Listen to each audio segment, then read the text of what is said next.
Good evening. Thank you all for joining us. My name is Renee Maurer, and I'm the coordinating curator of this wonderful exhibition, Alma W. Thomas, Everything is Beautiful. And it is on view at the Phillips Collection through January 23rd. It presents 150 works by this trailblazing DC-based artist and shows how Thomas let the pursuit of beauty in art guide her life. After moving with her family from Columbus, Georgia to DC to 1530 15th Street Northwest, Thomas began her art training and in 1924 became the first fine arts graduate at Howard University. A year later, Thomas began her 35-year tenure teaching at the Shaw Junior High School. After studying at AU and exhibiting her art locally in the 1950s, in the 1960s, she debuted her colorful Alma stripes, inspired by landscapes seen from a high perspective. In 1972, Thomas became the first Black female artist to have a solo show at the Whitney. Our exhibition opens with these works from that career-defining moment that highlights Thomas's curiosities for numerous subjects, including the environment and space. As Thomas explained, I was born in the 19th century, horse and buggy days, and experienced the phenomenal changes of the 20th century machine and space age. Space travel fascinated Thomas, and she closely followed various missions, which became source material for her paintings. Our speakers this evening look at this time and consider Thomas's work made in response to the space race. Our first speaker, Dr. Matthew Shindell, is curator of planetary science and exploration in the Space History Department of the National Air and Space Museum. His work focuses on the history of the Earth and planetary sciences, with emphasis on the period of the Cold War. He curates the museum's collections of spacecrafts, instruments, and other artifacts related to the exploration and study of the solar system. He authored The Life and Science of Harold C. Urey in 2019. He received his BS and an MS in biology from Arizona State University and a PhD in the history of science from the University of California, San Diego. Matt's presentation will cover images of the space race, witnessing the Earth, Moon, and Mars. Our second speaker, Carolyn Russo, is the curator of the art and trophy collections at the National Air and Space Museum and the lead curator for the transformation and renovation of the museum's Flight and Arts Center to open in 2025. Russo has curated several art exhibitions and authored books, including Art of the Airport Tower 2015. She is the recipient of the Robert Rauschenberg Foundation's Archives Research Residency and the 9th Julia Margaret Cameron Award for Women Photographers. She earned a BFA in photography from the Massachusetts College of Art and an MA in art history from American University. Carolyn's presentation will discuss Rendering Space, art of the early space program from the National Air and Space Museum's art collection. Cynthia Hodge-Thomas is our third speaker. She is the inaugural recipient of the Robert E. Meyerhoff and Rada Becker Curatorial Fellowship at the Baltimore Museum of Art. This fellowship was established at the time of the BMA's first biennial commission, Micheline Thomas, A Moment's Pleasure, which Cynthia organized. Cynthia continues to manage various contemporary art projects at the Baltimore Museum of Art. She earned her MA in art history from American University after graduating from Howard University with a BA in art history. She also worked as a fellow with the Alper Initiative for Washington Art at American University's Katzen Art Center. Cynthia will discuss Alma Thomas's space series in her presentation, The Politics of Space, Alma Thomas and Race Relations in the 1960s America. Following presentations, we will open up the program for questions. Thank you. Matt, do you want to begin?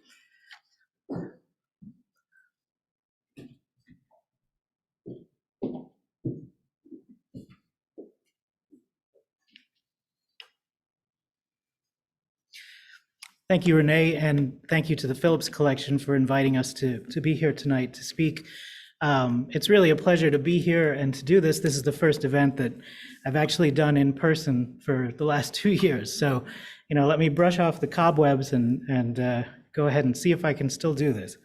So what I'm going to talk about here this evening is the images of the space race. And what I mean by that are mainly the images that were returned from space of the Earth, the Moon, and Mars, all three of which were topics for Alma Thomas's paintings.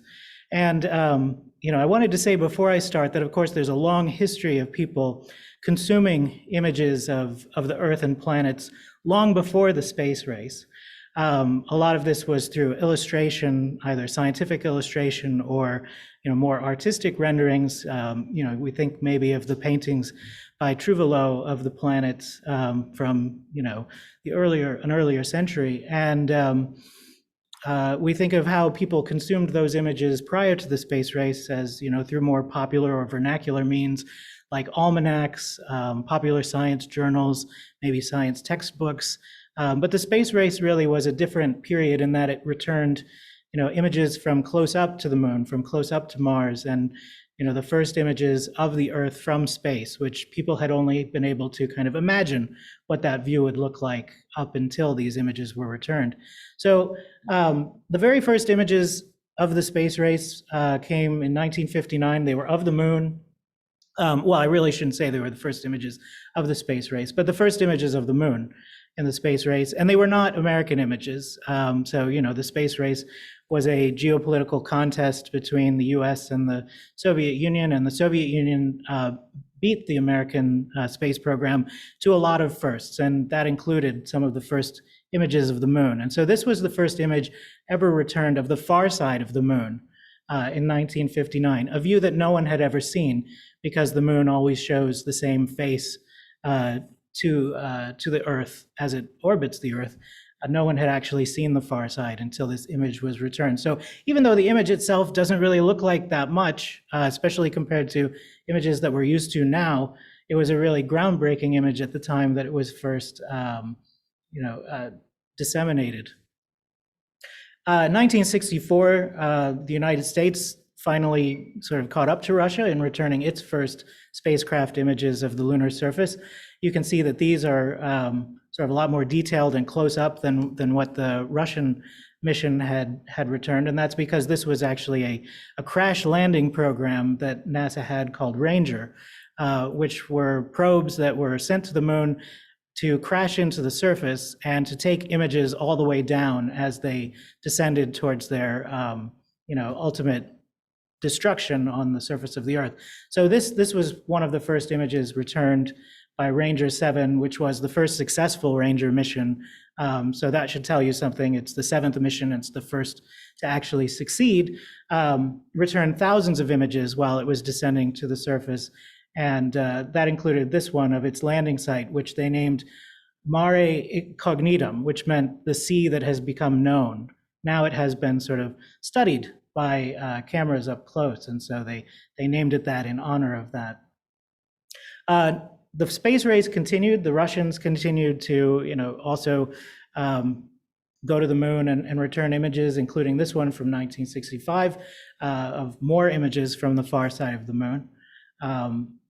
The US also, of course, continued, and by now, in 1966, they were trying to prepare the way for the Apollo landing missions, and so they were studying potential landing sites using both orbiters and soft landers, and this was the first soft landing on the moon in 1966. Oh, sorry, I'm talking about the wrong image. This is Luna 9.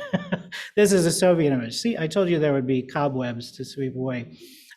So sorry, yes, the Soviets were the first to soft land on the moon with Luna 9. And then, also in 1966, this is when Surveyor 1, the first US soft lander, touched down on the moon and began returning images. Again, these missions returned thousands of images from the lunar surface, a lot of which were stitched together in the way that the image you see here, this mosaic image, was created by stitching together individual images into larger images of the lunar landscape around the lander.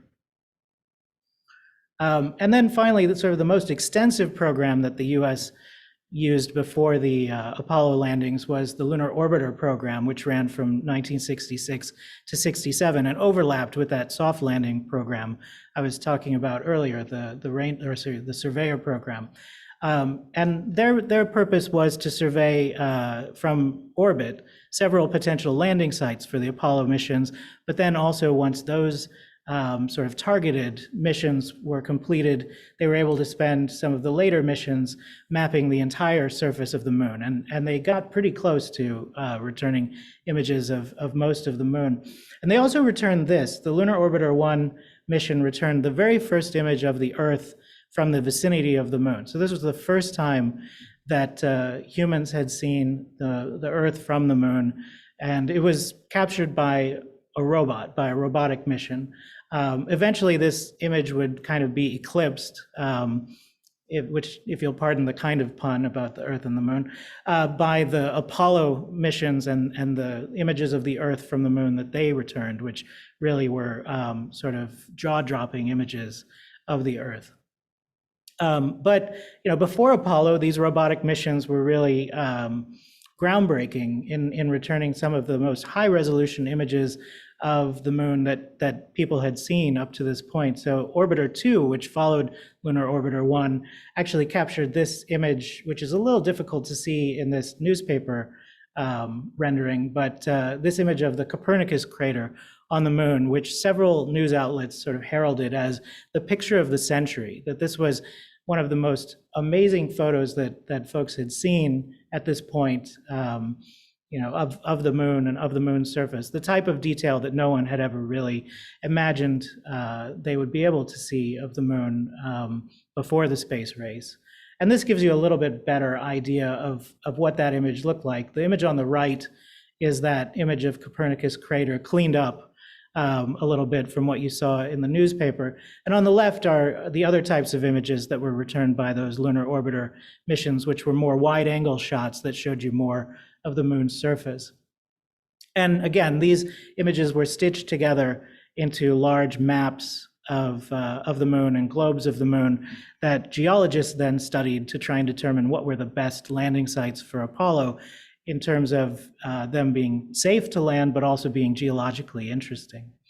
And that brings us to Apollo, and I chose to use an image of Apollo 10 rather than any of the other missions, partly because Alma Thomas's paintings kind of allude to Apollo 10, especially in their reference to Snoopy, which was the lunar module that was carried by the Apollo 10 mission. You had the command module, which was named Charlie Brown, and then you had the lunar module, which was named Snoopy. Now, Apollo 10 didn't land on the moon, Apollo 11 did, but a couple of months before Apollo 11, Apollo 10 did what was essentially a dress rehearsal and did everything but land on the moon. And it released Snoopy, essentially jettisoned it, rather than sending it to the surface of the moon and having it crash there. It jettisoned it into solar orbit. And in fact, astronomers just not that long ago discovered that Snoopy is still with us, trailing the Earth in its orbit and sort of following us around. So still witnessing the things that Alma imagined it would witness. And I just included this so you'd see, there was a sense of humor with the Apollo missions. And so here you have Gene Cernan, who is one of the crew on Apollo 10 with a Snoopy puppet talking about the mission in a press conference. And of course, Apollo 10 did return a beautiful Earthrise image, and this was one of the images that inspired Alma Thomas. One of the more famous one was the Apollo 8 Earthrise image, which was very similar to this. And in fact, all of the Apollo missions that went to the moon returned images like these. And really, I don't think people ever quite got bored of seeing these images of the Earth from the moon.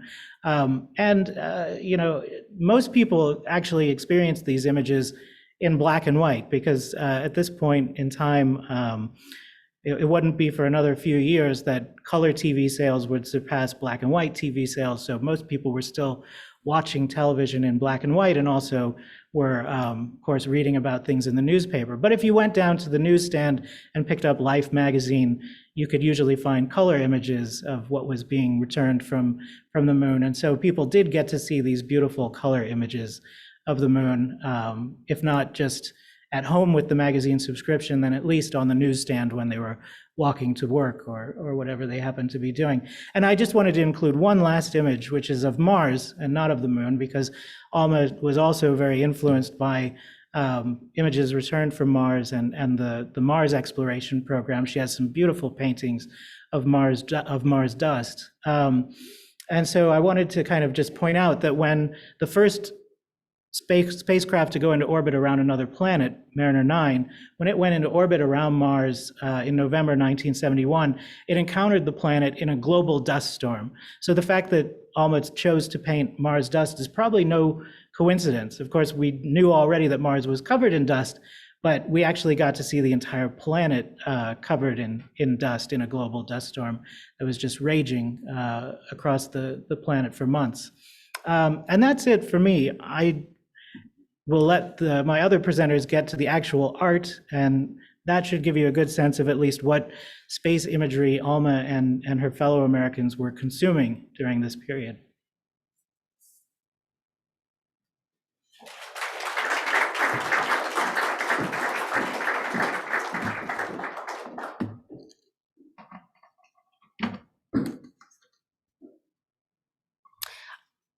Good evening, and thank you again, Renee, for the invitation. And it's a pleasure to be here with both Cynthia and Matt tonight, and with all of you.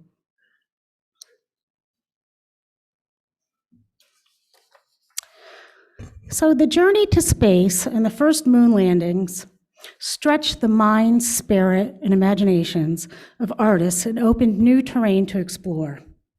When the first astronauts traveled to the moon, Alma Thomas responded with works like Blast Off, made in 1970.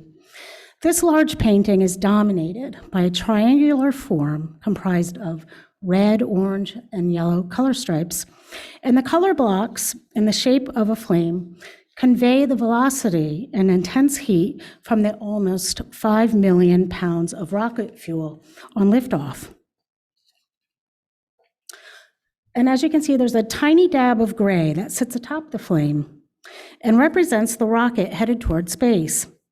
The stacked blocks are also reminiscent of the stones used to create the giant pyramids of Egypt, another one of humanity's celebrated achievements.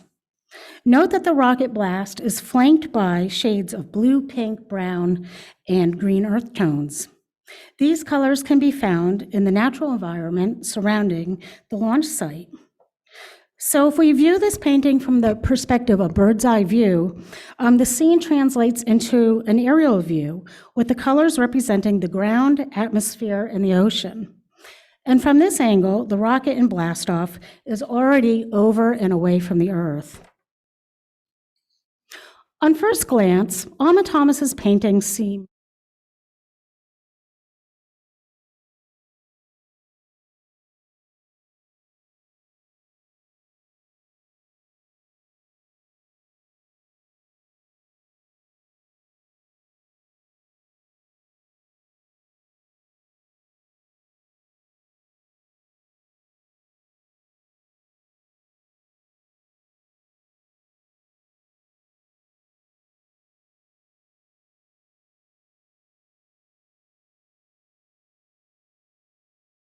James Dean, not the actor, but the curator of the museum at that time, was invited to her house to select a painting for the collection.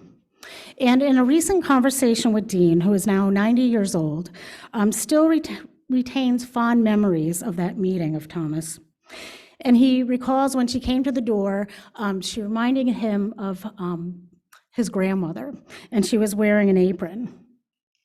And she said in the best possible way, she reminded him of his grandmother. So Thomas was in her late 70s, and he said that her paintings were everywhere. They were hung from floor to ceiling, they were in her kitchen, and they were also stacked in piles leaning up against the walls. Thomas talked about her art with Dean and showed him her outside view, outside her living room bay window.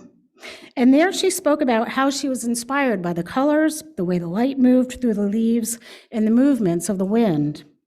And that visit resulted in 4 of her space paintings coming into her collection and 3 watercolor sketches. So the National Air and Space Museum's art collection now consists of over 8,000 artworks depicting aviation and space themes in all media. And I look forward to sharing some of these with you.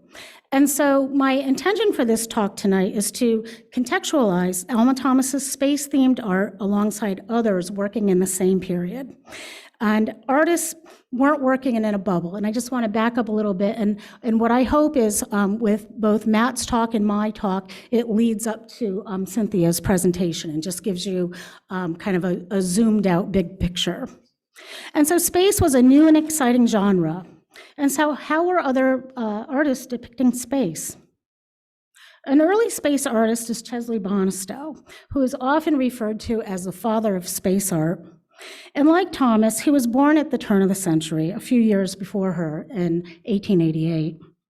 And Bonestell's background as an architect and also a Hollywood movie scene painter, along with his in-depth knowledge of astronomy, equipped him with the skills to make his space art look convincingly real and helped to popularize public interest in space. In 1956, the Charles Hayden Planetarium at the Boston Museum of Science commissioned Bonestell to create a 10 by 40-foot mural of the lunar surface. And so in the mural study that you see here from 1957, Bonestell's typography and lighting on the moon was compelling, and it was perceived as what the moon was really like standing on the surface. But as scientific data and photography came back, such as what Matt showed you, came back from the later space missions, we learned that the moon did not have the jagged peaks in the highlands, instead were more like rounded hills. So the mural was deemed incorrect and obsolete and removed from the Boston Museum in 1970. And later it was gifted to the museum in 1976. And so the mural sat in storage for more than 40 years until just recently. It was restored in October and was installed at the museum for the upcoming new gallery, Destination Moon, to open in late 2022. And so this photo is a closer look at the jagged peaks and the dramatic lighting. And early depictions of the moon in space art found in science fiction helped shape the story of how lunar travel made its way into the public consciousness. Indeed, NASA also had the monumental task of raising the public's awareness about space travel and sell it as both a technological and national achievement. And of course, to gain public support to beat the Russians to the moon. In the early 1960s, artist Bruce Stevenson presented NASA a portrait of Alan Shepard, who was the first American astronaut to reach space. And the NASA administrator at that time, James Webb, liked it and initially envisioned a group portrait of the astronauts, but then expanded upon the idea. So Webb proposed to invite artists to NASA and render the technology and activities of the new space program firsthand, a way to document a new frontier in the nation's history. So Jim Dean, the curator I mentioned before at Alma Thomas's home, was the director of the NASA art program before coming to the museum. And he ran the program with the assistant of curator Lester Cook from the National Gallery of Art. And thanks to an agreement between the Smithsonian and NASA, Dean oversaw the transfer of about 2,000 artworks from NASA, which make up about a quarter of our art collection. So initially, the NASA art program sought out realists in an attempt to avert criticism from the general public, also conservative congressmen. And curator Lester Cook used the excuse that the space program was abstract enough. So, however, realism did serve a purpose of capturing fleeting moments, such as those rendered by artist Paul Callery. And here we can see he captured an intimate moment the morning of the Apollo 11 launch with the 3 astronauts breaking bread together at breakfast. And another sketch shows the Lunar Command Module pilot, Mike Collins, getting dressed. And so these sketches help to humanize the astronaut heroes of NASA.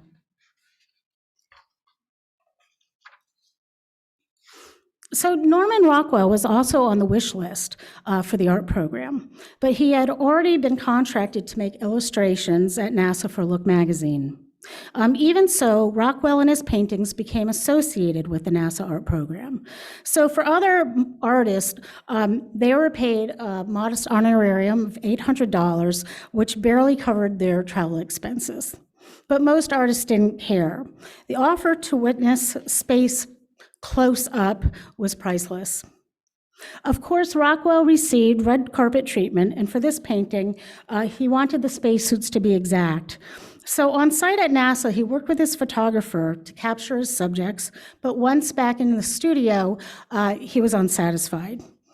And so Dean met an unprecedented request from Rockwell, which was to borrow one of the top secret spacesuits. So NASA was well aware of Rockwell's selling power of the space program through Look magazine, and so Rockwell was eventually granted this request. So technician Joe Schmidt accompanied the spacesuit at Rockwell's studio by day and slept with it at night at the hotel. And Schmidt is honored in the painting. He is the gentleman kneeling on the left-hand side. And this painting and others by Rockwell saw the biggest audiences through Look magazine, with about 6 million subscribers.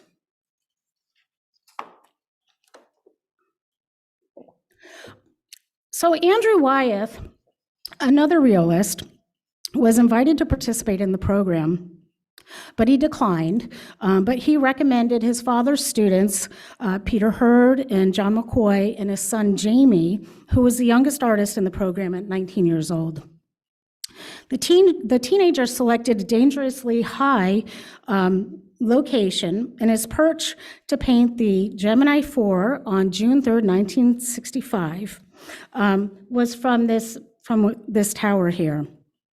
The flight marked America's first spacewalk performed by Ed White, and Wyeth recreated the feeling of the spacewalk from this position. Dean remembers that Wyeth walked way out onto the narrow metal pathway, sat down, and painted with his feet actually dangling over the edge of this, like he was sitting on the docks at his family home in Maine. Artists like Robert Rauschenberg used the program for access to propel his agenda on politics, race, and the moon. In fact, he sought out the program and asked to be included. And of course, he was met with an overwhelmingly yes.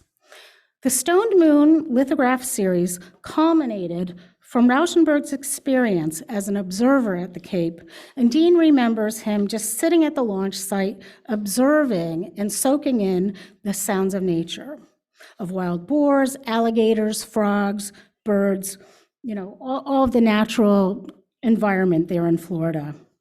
In Sky Garden 69, Rauschenberg comments on the coexistence of nature and the human-made space hardware surrounding the Cape.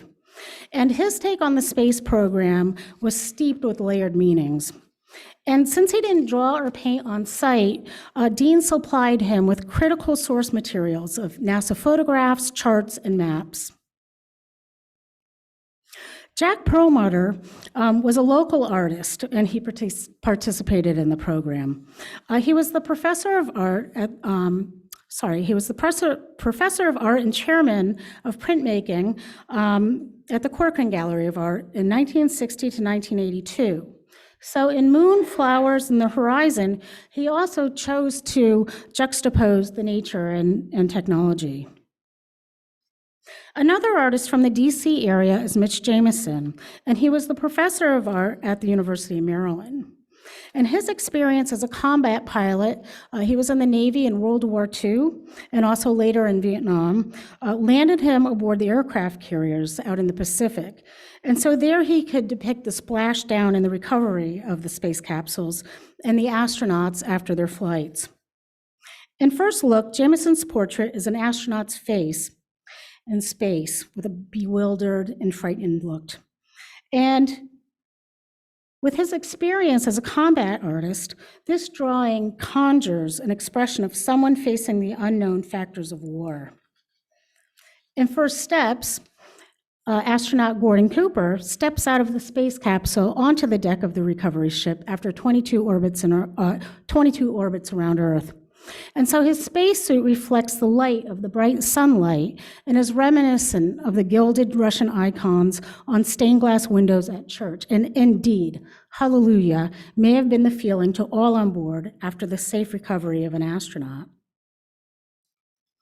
And many of the artists depicted the launch pad. And Ladders by Jamison offers another example of the subject, but also how artists in the program moved away from realism towards abstraction. So both Jameson and Perlmutter were part of the DC art scene and exhibited at the local Franz Bader Gallery. And Alma Thomas would have known them and certainly knew about their work. Alma Thomas was not part of the NASA art program, but clearly she was working alongside them in terms of the excitement and the exploration of new artistic grounds. In a Whitney Museum exhibition catalog, Thomas stated, quote, "Today, not only can our great scientists send astronauts to and from the moon to photograph its surface and bring back samples of rocks and other materials, but through the medium of color television, all can actually see and experience the thrill of these adventures." And Matt and I were talking about this before the talk, whether or not she was able to see what was happening on a colored television. So these phenomena she says, "These phenomena set my creativity in motion," end quote. She goes on to say that while she was unable to experience the thrill of witness blastoff at Cape Kennedy, the enthusiasm of a friend who did attend a launch inspired the development of her two paintings, Launchpad and Blastoff. So in Launchpad, Thomas represents the vertical lines of the complex launch facility while still showing the colors of nature that surround the man-made structure.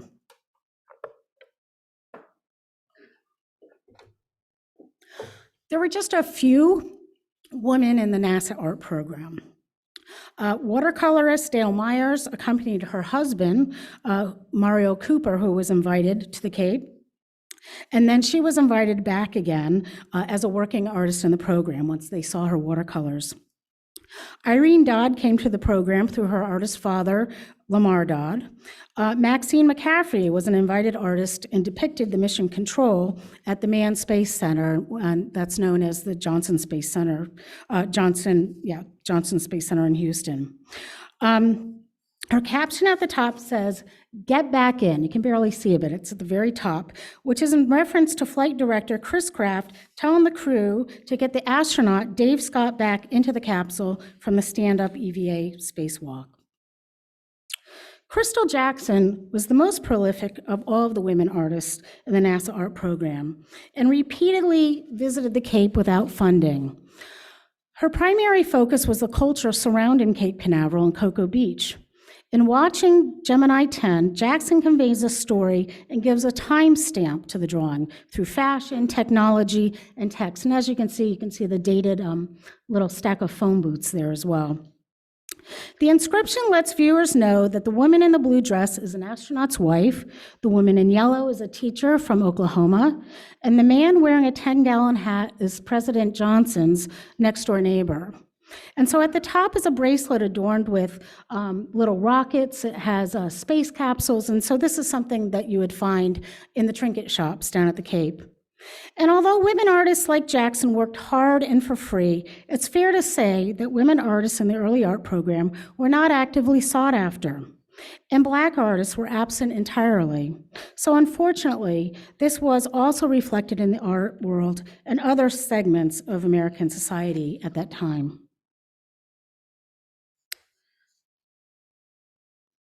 In 1965, and then again in 1969, the National Gallery of Art in DC mounted two major exhibitions from the NASA art collection. The United States Information Agency sent a selection of NASA paintings overseas, and NASA also produced a large coffee table book, which actually debuted also at the Franz Bader Gallery. And they had their book signing there. So it's more than likely that Thomas visited these exhibitions and at the very least validated her own space paintings. And like Thomas, many artists worked outside the NASA art program, such as Argentinian artist Raquel Forner. In the article, Creativity in the Space Age, Raquel Forner's Vision of Interconnection, art historian Claire Rasmussen focused on Forner's shift from her surrealist scenes of war and destruction to an imagery construct of space. So Rasmussen describes Return of the Astronauts 1969, quote, "As the astronaut falls, they keep their left hand pointing up, a reminder to viewers and to Forner of the possibilities that await them beyond the horizon in the land of dreams. The parachute, a common symbol from Foreigner's earlier war work, here symbolizes safety, end quote. So Thomas also made a shift in her paintings, from nature to space. But in Astronaut's Glimpse of the Earth, and even in Blast Off and Launchpad, she incorporates earthly matters. The Apollo 17 astronauts witnessed this view of Earth during the last trip to the moon in 1972. And along with the final samples of ancient lunar rocks, the crew came back with this photographic image, often referred to as the blue marble. It's the only photograph of the entire Earth fully illuminated made by humans, and that's pretty hard to believe even to this day. One had to be 20,000 miles away, and the timing had to be exact. The image adorned covers of newspapers and magazines worldwide, and what seems like a common image now was a sensation at that time. And for Thomas, who was closely following the space program, she must have just been blown away by this image. So it's evident that Thomas is also seeing nature from space. She said, quote, "My space paintings are expressed in the same color patterns as my Earth paintings, with the white canvas forming intriguing motifs around and through the color composition," end quote. So indeed, the spherical planet from space is dominated by an ocean of view with multiple colors poking through to the surface of the canvas. An astronaut's glimpse of the Earth is Thomas's natural world, where everything is even more beautiful 28,000 miles away. Thank you.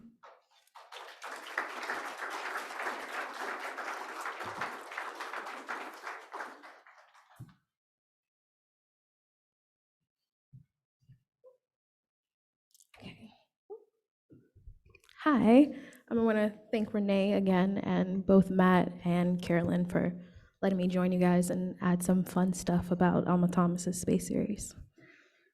So, I'm going to talk about the politics of space, which I relate to Alma Thomas and the race relations of 1960s America. But first, I really want to talk about her earthworks, which is where she starts. So Alma Thomas is most well known for her nature-themed paintings, or these earthworks.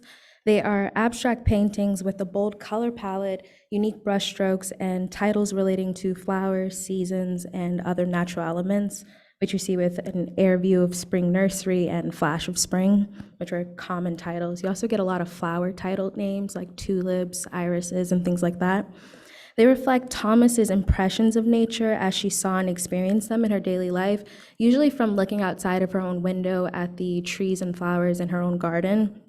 And these large canvases create visions of nature and of earth in these saturated colors of blues, reds, yellows, and through these rhythmically aligned patterns from the fragmented brushstrokes that she named Alma stripes.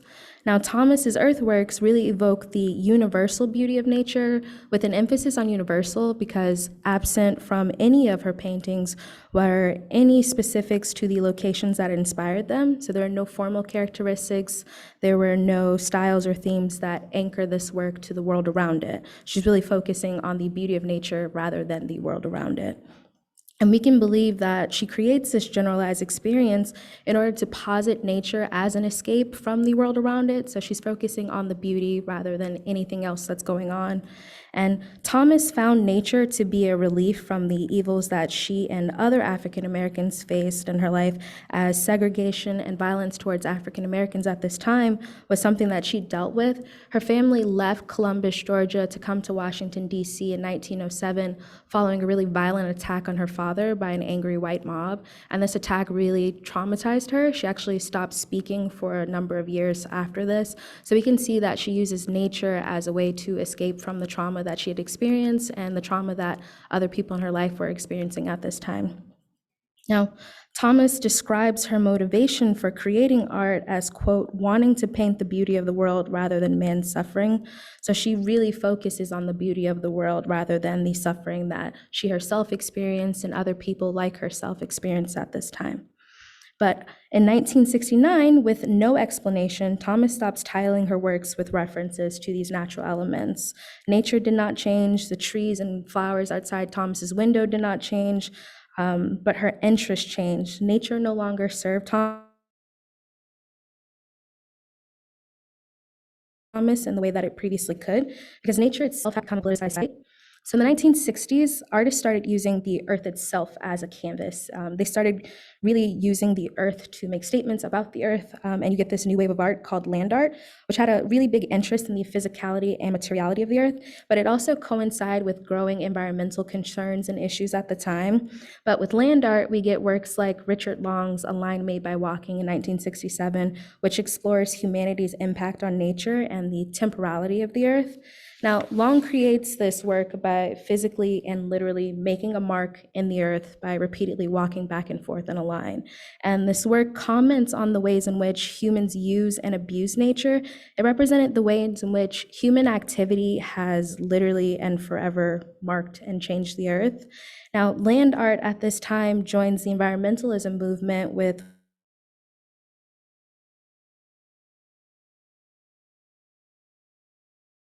books like Rachel Carlson's 1960 that spearheaded the environmental movement and its condemnation of pesticides for their harmful effects on the environment and wildlife. And all these things together, land art, Silent Spring, other books, and other issues, they really brought immense attention to the impact of man on nature, from the ways in which man has abused nature to the actual physical impact that man has created and placed on nature that we can't get rid of.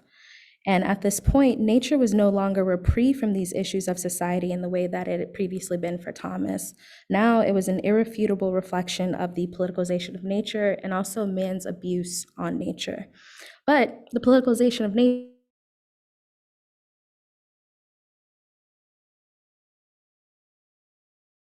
wasn't the only trigger for Thomas at this time for the shift in artwork. Specifically,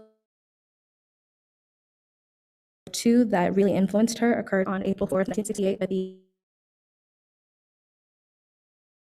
in Memphis, Tennessee. Now, the assassination within the within the civil rights movement, and historians divide that was similar to that caused in the Civil War. Now, the assassination caused major riots throughout the world, especially within the country, and specifically in Washington, D.C., there's a riot in the 14th and U Street area, which was pretty close to Thomas's own home. So she experienced that immediate violence following Dr. King's assassination, and also saw the way that it impacted the rest of the country. So you got immediate violent reactions, but you also got further divide within our nation, and you got political activity during that time. They finally passed the Civil Rights Act.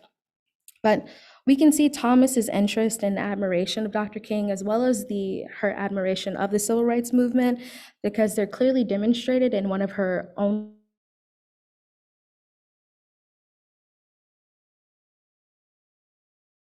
only explicitly political works. It's also one of the very last career, the 1963 March on Washington. So in this work for this painting, and it's not really hard to see that years later, following the March on Washington, when Dr. King is assassinated, she's really struck by not only the assassination, but also how the nation is dealing with the effects of his death. So it's in this context that we see this shift that Thomas has in her artwork, and we can see the deeper meaning from this shift.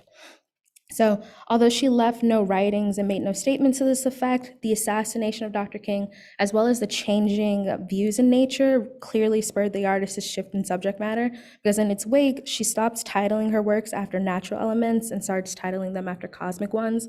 So instead of works like Delightful Flower Bed, we start to get Lunar Rendezvous, Circle of Flowers. And as you can see, they look very much similar. So the titling is really the only thing that kind of shows this shift that she's beginning here. But with Lunar Rendezvous, you can see that she's beginning her ascent into the celestial focus, and the Lunar Rendezvous that she's referencing is the moon landing, the Apollo 11 moon landing in 1969. The success of getting a man on the moon, it opened the door for Thomas to the celestial, so she's finally seeing the opportunity of outer space with this, because we finally achieved getting the man on the moon here. Now, while she continued to avoid painting suffering and the negative aspects of the world that many people, mostly African Americans like herself, endured, she still wanted to offer this new world and offer an escape from that type of violence. particularly with race relations in the United States reaching a violent peak at this time. And the shift away from nature represented in this work, especially with Lunar Rendezvous being kind of like her starting point here, you really start to see her rejection of the natural world, in which she's moving away from this earth where not only is there immense violence of man on man, but there's also immense violence of man on nature. So move to space, and I'm gonna fast forward through a lot of my space images because Matt described it so beautifully, so I'm not gonna go there. But I do wanna point out that amongst a lot of the technological and scientific focus that NASA portrayed with their space images, there was also this sense of space as a new frontier with the space race and this kind of fight and struggle between the Soviet Union. Space is really seen as this new frontier, so it's a new world to conquer in the same way we really experience with our earlier frontier going towards the west. This was kind of a similar aspect for people, and the images of the Earth's surface and of the moon that we got at this time really showed this unknown planet, this unknown entity floating in this vastness of outer space, and it highlighted the mystery and uncertainty, but also this unknown potential that was awarded in outer space, and you really see that with a lot of the pictures. Also with our pictures of other planets, which was just otherworldly at the time, no pun intended. But with these images of space and Mars, we get to really see how Thomas shows her difference and how she shows she has a completely different objective with these. And while she's still being inspired by the journeys of NASA and the images that they produce, she's offering an extremely subjective vision of space itself, which we see specifically in Glimpse of Mars with the vivid and lively red and pink colors that set her view apart, not only from the black and white images of the planet that were being circulated, but also the color images that she saw online. Mars didn't look like this anywhere, ever. Still doesn't look like this if you really want to think about it. Now, the Alma stripes that complete the entire canvas of Glimpse of Mars really creates this fragmented view. So not only is she giving you a glimpse of Mars, but she's also giving you a glimpse of this other planet, not specifically Mars, but this other opportunities in Earth that were not present anywhere else.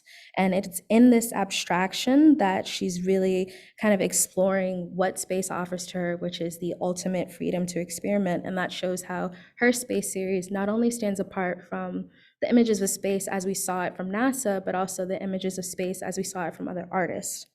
Now, also, at this time, besides Alma Thomas, besides the artists of the NASA space program, we had other creatives really exploring the opportunities awarded in space, which we see specifically in a lot of science fiction films at this time. So we have Stanley Kubrick's 1968 film, A 2001 Space Odyssey, which I've seen most of it, and I've been told it's a cult classic. I personally didn't get that impression from it, but who am I to judge?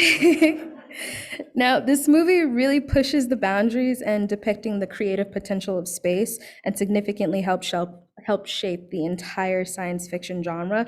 And the film's impact on history really comes from the imaginative depiction of space and the way it portrayed the relationship between humans and technology, which in the 60s was a huge thing. It still is, but in the 60s, the relationship between humans and technology was really kind of starting and people still didn't know what was going on. But arguably, the most remarkable scene in the movie is the Stargate sequence. It's a psychedelic part of the movie where the main character, David Bowman, transitions through multiple dimensions and times. He actually goes from this young captain to the very end of the Stargate sequence when he comes out as this very old man.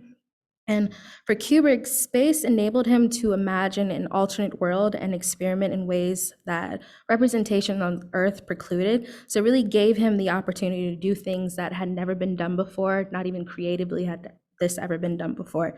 And it's also significant to note that Thomas, while painting her space series, had a recorder of sounds from the 2001 Space Odyssey soundtrack. So she was listening to these things. She's listening to other people's examples of space while she's creating her own example of space. Now, if we look to examples of space and how space was used by African Americans, we can go to Black science fiction authors like Samuel Delany, who increasingly turn to use space as a site for navigating social, gender, and racial concerns and ideologies. They really just start to posit space as a site of escape. You see that with Delaney's 1967 novel, The Einstein Intersection, and also with the kind of, also again, cult classic film, the 1974 Space is the Place.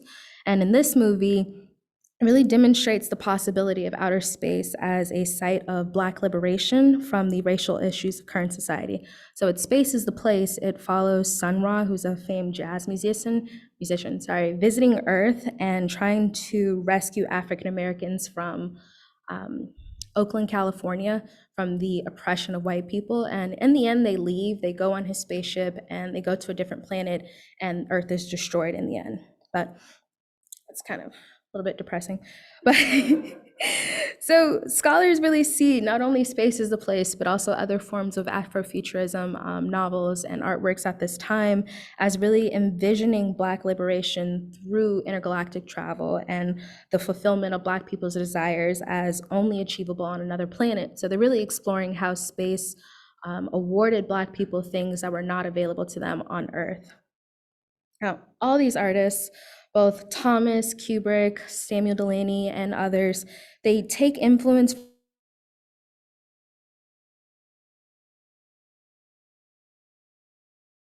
from the innovations of NASA's space program and the creations of their new worlds. They're really homage to the advances that led to their new world, but more importantly, they're really creatively and socially that is offered in outer space. Thomas, however, she's just creating this free utopia of endless possibility.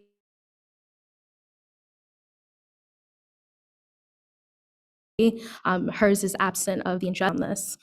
And as a Black woman living in 1960s Washington, D.C., Thomas was aware of the many racial, economic, and international problems affecting Americans at the time, and she sees space as an alternative to it. So for her, space was this utopian new world and its aspirations for a better and more perfect society. So similar to these artists, but for her, it's open to everyone. And the ways in which she's really exploring that in her creative process, you kind of see the openness and the limitlessness, in the ways that she's in depicting space. So to place Thomas in context with everything that's going on with not only the space race, but also this was not going on singularly in the United States. Other things were happening. So we have major feats in the NASA space program with, as Carolyn mentioned before, Ed White becoming the first American to walk in space on June 3rd, 1965. However, just 2 months later, we have the Watts riots in Los Angeles. So these things were happening simultaneously, and you really had a struggle for a lot of people to focus on the triumphs of the space race when we were dealing with such tragic lows of our heightened racial issues in America at the time, which is really demonstrated between these two things that were not only both debated, but also both highly, highly focused on during this time.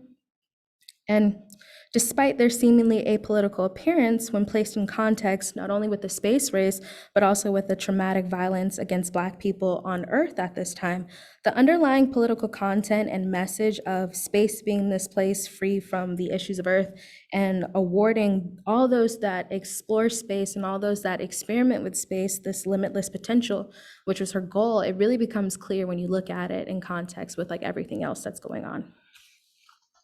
So we can look at the institutions in which the space series was displayed to also see this message, because Thomas had the unique advantage of operating in Black spheres as well as white spheres. So she was a graduate of Howard University. I too was a graduate of Howard University, and she was very close to the Black art community from her relationships with Howard. She's actually really close to David Driscoll, and she was very close to those within the Washington Art School, the Washington Color School. So she was also part of that white art movement, or the white art world at the time as well. And her paintings send distinct messages to these two audiences. So to Black viewers, the space series signified Black opportunity and Black potential that could be awarded in space. And to white viewers, it kind of signified Black inclusion to the age of advancement. So in this way, although Thomas's work departs from that of her peers who explicitly address the racial trials and tensions of the moment, her paintings really engage with these issues via her abstraction and also the displays, the sites of display that she shows them and the messages that she's sending to these different audiences. So, as mentioned before, in 1972, Alma Thomas was the first African-American woman to have a solo show at the Whitney Museum. Oh, sorry. Thought it was another slide. At this time, the audience of the Whitney exhibition would have been professionals in the art field, and Thomas's exhibition came at a time in which Black art was seldom seen at these sites. There's actually a protest, various protests that went on against a kind of segregation of sorts within the art world by a lot of people in the Black art community in New York. So they're protesting because you did not see Black artists displayed in these museums. You did not see Black artists involved in these museums. They weren't being employed. Their artwork wasn't being purchased. So it was a real struggle to see these white art institutions as being open to Black people. And her show was a response to this. The Whitney created what they called lobby galleries, which were galleries in their lobby. And that's kind of where they displayed these artists, prominent African-American artists. And there was still a distinction between the artists in the lobby galleries and the artists in the upper galleries, but it was still an honor to be included in the Whitney Museum and have like your work recognized by such a high esteemed institution. Yeah. I want to point out the other work that was being shown at the Whitney at the time. So Thomas's retrospective exhibition was in the spring of 1972, just a few months prior. The Whitney hosted a exhibition of Eastman Johnson paintings, sorry. And Johnson was a 19th century white American artist who's mostly known for his genre paintings that showed African Americans often in poverty and struggle, which you see in one of his most famous works, Negro Life at the South, 1959, which shows the domestic lives of enslaved people in this really decrepit, rundown home in Washington, D.C. Not only does this painting show African Americans in a state of poverty and struggle, but the decrepit state of the home displayed in the painting really reflects the old and outdated way of life that represented the historic and current injustices that Blacks were struggling against in society. And this was a way of kind of the representation that was being shown of Black people in these white institutions. Now, by contrast, Thomas's space series associates African Americans with advancement, with science, and with space exploration with the space program. To a white audience, Thomas's space series included African Americans with the advancement of space exploration, and presenting works like Blast Off to a predominantly white audience at a major white art institution that had previously really only focused on showing white artists. The space series interrupted and countered the programming that you get with 19th century art like Negro Life at the South that really continued to associate African Americans with the past and with slavery. Now, earlier, that same time really, and Thomas's work was shown in exhibitions at major Black institutions. So she was shown at historically Black universities such as Fisk University in Tennessee and Morgan State University in Maryland. Her exhibition at Fisk was actually one of the first times the space series was shown in 1971, and it was organized by her friend upstairs, David Driscoll. So again, she's very, very popular in the Black art community. And the space theme works were shown to audience comprised many staff and faculty members of Fisk. So these would have been African American people who experienced and were aware of the same kind of racial struggles that Thomas was, but also they would have been familiar with the scientific advancements of NASA and the space program, as well as the politics surrounding it. And Thomas both brings the idea of space and space potential as well as the idea of space exploration to this Black audience. And she does so in a way that desegregates space, making it accessible to this Black audience, thus providing a way for them to associate themselves with outer space and space exploration.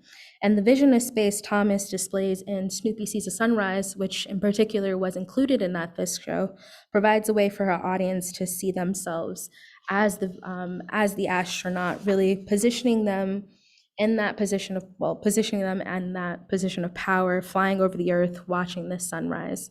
And in the context of Black art spaces, Alma Thomas's work would have read in a way similar to that of her Afrofuturistic science fiction author peers, in that it didn't really envision a post-racial world on Earth, but it did explore if and how space could be relevant to Black audiences. So Thomas is including Black people in the opportunities awarded within this new world and the potential of outer space. She sought to place Black people in space, really removing this idea of a whites-only exclusivity that society had inherently placed upon it. Because you only saw white people in space, you only saw white astronauts, you only saw white people talking about space, with that either being the politics of the United States government talking about space or that of the Soviet Union talking about space. And also with the NASA space art program, you only saw white artists depicting space. So both the American government and its media had framed space as this white environment for white people. Now, when this originally started with President Kennedy addressing Congress in 1961 to kind of start the United States into this space movement, he addresses Congress and says, space is open to us now.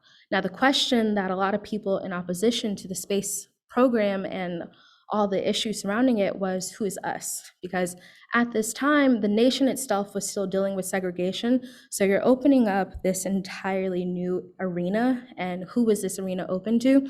So space in all of its entities at this point was being dissected and debated, because you had space within ourselves, you had who is open, well, what space is open to who, how do we get into this space, how do we operate within these spaces, and how do we live in this space with each other? So all these things were being dissected at this time, and as you really see that reflected in art. So while space, outer space, is geographically far from what we are experiencing, it really relates in many, many different ways to the politics on Earth.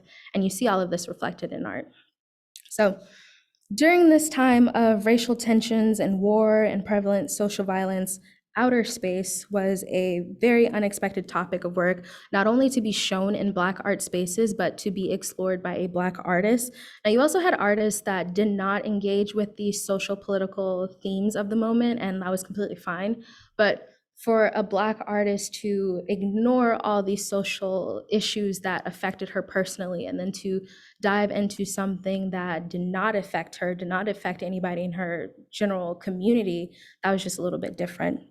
And much of the art being created at this time, especially by African American artists, related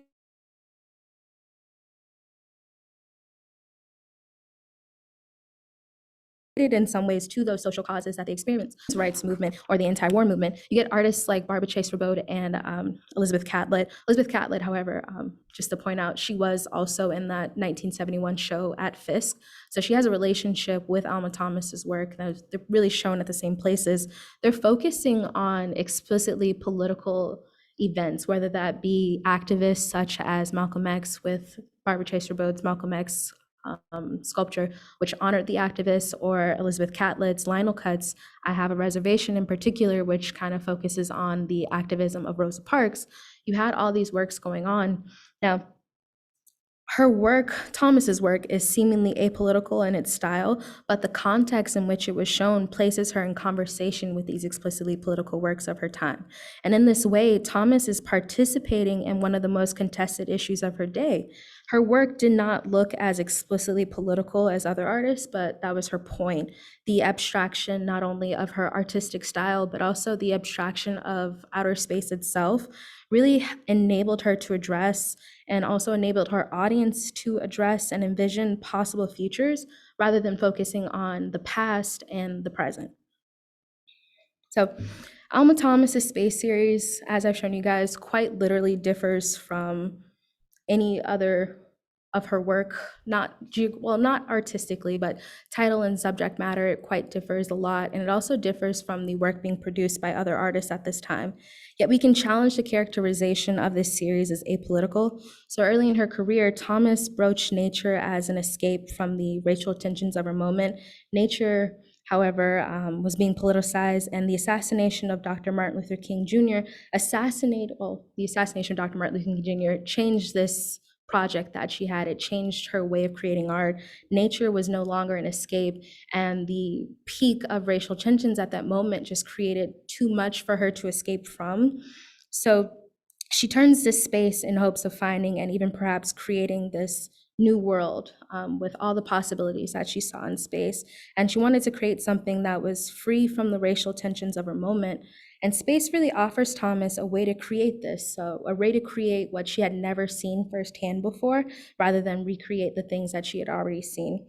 And unlike other artists that created these explicitly political works, whether that be relating to the civil rights and Black Power movements, she did not seek to change the present so much as she sought to envision an alternative future for us. And by presenting these works in Black and white spaces alike, Thomas really hoped to open her audience's eyes to the possibilities of outer space too, because space was this arena of experimentation in which anything Thomas imagined, whether that be artistically, creatively, or liberally in society, all of this could be made real. Thank you.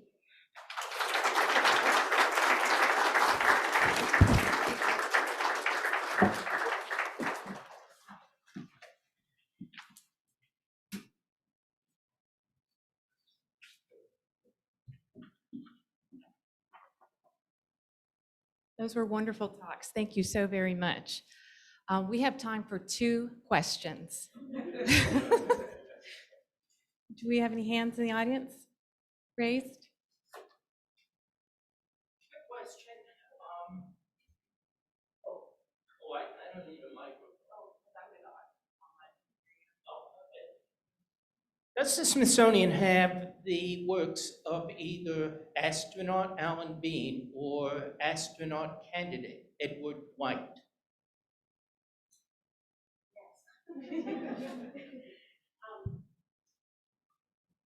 We have, I think we have about 4 works by Alan Bean. I actually curated a show for him at the museum in 2009 where we had about 50 works on display. And did you say Ed White? White. He was an African-American who'd been chosen as an astronaut candidate in 1961 at the behest of the Kennedy administration. Didn't make it through the full test pilot program. Resigned from the Air Force, became slow. You know chances that a couple of others. Yeah, I don't believe we do, but I will follow up with you after. But it's Edward E.W.I.G.H.T. Okay, thank you.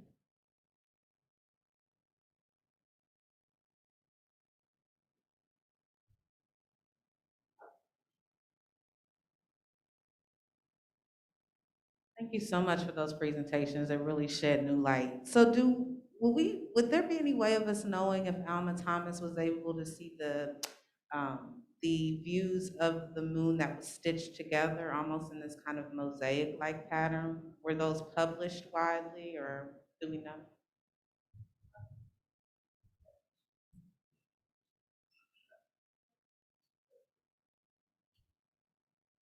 Yeah, so Cynthia might have something to add to this, some specificity, but yeah, the lunar orbiter images and the surveyor and ranger images were published.